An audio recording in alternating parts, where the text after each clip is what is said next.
Nos está escuchando nuestro economista Santiago Nuño Becerra. Santiago, buenas tardes. ¿Qué tal? Buenas tardes, Con el que Carlos. hacemos números todas las semanas, y mientras estábamos escuchando a Marta y a Lázaro, me ha enviado una fotografía, descríbela tú. Yo creo que es Benidorm, ¿no? Con pantalla partida. A la izquierda está un paisaje que debe ser de los años 50 o 60. 1941. 41, bueno, en fin, y la de la derecha, pues es lo que es. 2018. Lo que es la primera línea de Benidorm. Y bueno, y con todo esto que estamos comentando, con banderas y tal, se prevé un verano absolutamente récord. Meliá ha dado datos. Tiene ya un 30% más de reservas de los que tenía en mayo de 2019 antes de la pandemia, y eso que las tarifas están como están.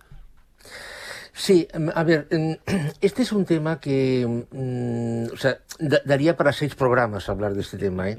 Evidentemente no los tenemos.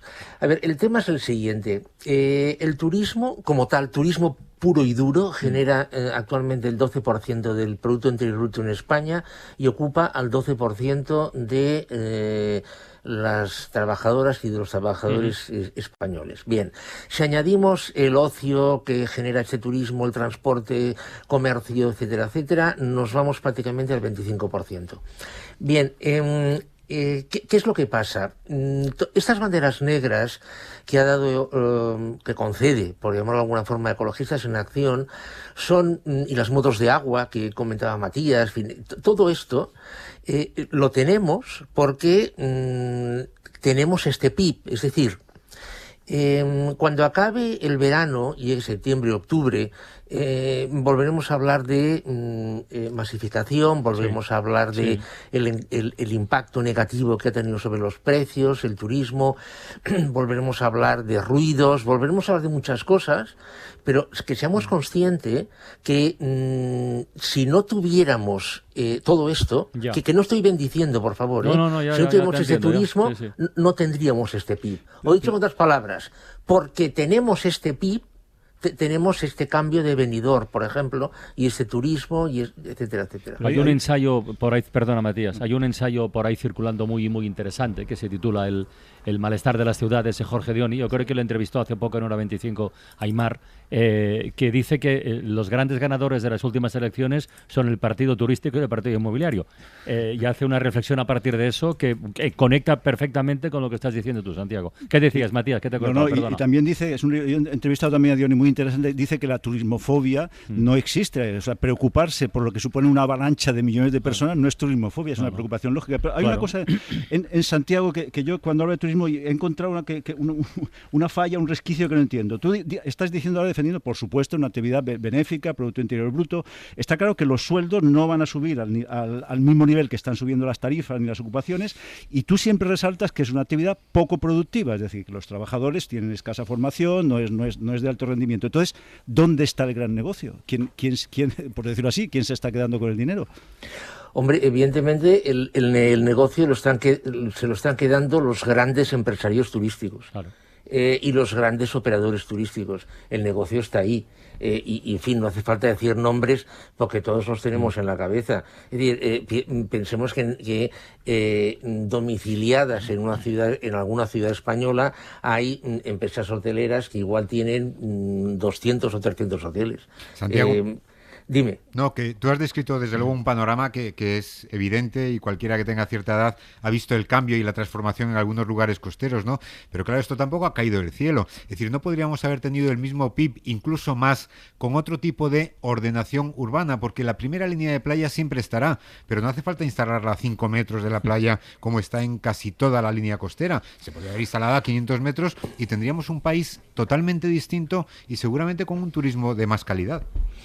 Sí, mira, Isaías, hay un lugar en Europa que yo creo que es emblemático, además hay bibliografía a mansalva sobre esto, que es Costa Esmeralda. Costa Esmeralda es un paraje de Cerdeña que en los años 60, a principios de los años 60, era un desierto, o sea, no había ni lagartos en aquella parte de la isla, y actualmente es un lugar de turismo no de megalujo, de lo siguiente. ¿Cómo se consiguió eso? A base de inversión. Bien, ¿haría falta que toda España fuese Costa Esmeralda? No, es imposible, porque no hay demanda para tanto turismo de lujo, pero podía haberse hecho mejor, por descontado. Pero para eso hacía falta inversión, hacía falta ordenamiento, hacía falta voluntad para llevarlo a cabo. Pensemos que el turismo llegó a España a mediados de los años 50, cuando en Francia, porque el primer turismo que vino a España fue francés, empezó a alcanzar ese lugar de clase media, ¿no? Ese estatus de clase media. Y el turismo empezó a llegar.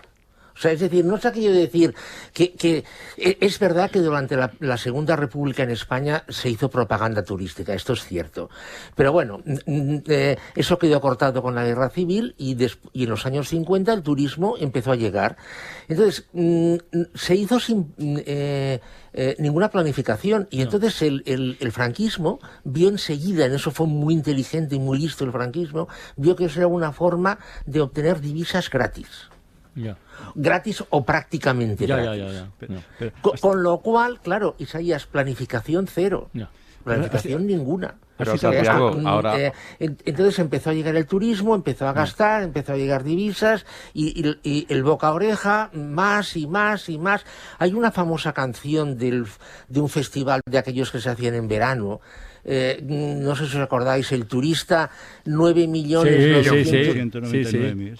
Pues ese, pues eso. Pero esto de lo que ha citado Costa Esmeralda en Cerdeña, que es el vecino, Cerdeña está al lado de España, es el Aga Khan, el gran amigo de Juan Carlos I y el empleador de Cristina de Borbón. Pero aquí nos ceñimos a un turismo que tú también mencionaste, Santiago, la semana pasada, el de budget, el de presupuesto fijo. Tengo 500 euros y me tengo que pasar una semana en la Costa del Sol, en Mallorca, en Alicante, donde sea. Entonces, ahondando en lo de Isaías, ¿hay marcha atrás? ¿Podemos ir a un turismo exclusivo de 4 y 5 estrellas? Bueno, exclusivo no. En mi opinión personal, en ciertos puntos de la costa, en ciertos puntos de la costa del interior, de España, sí, pero en general no. Este tren yo creo que ya ha pasado.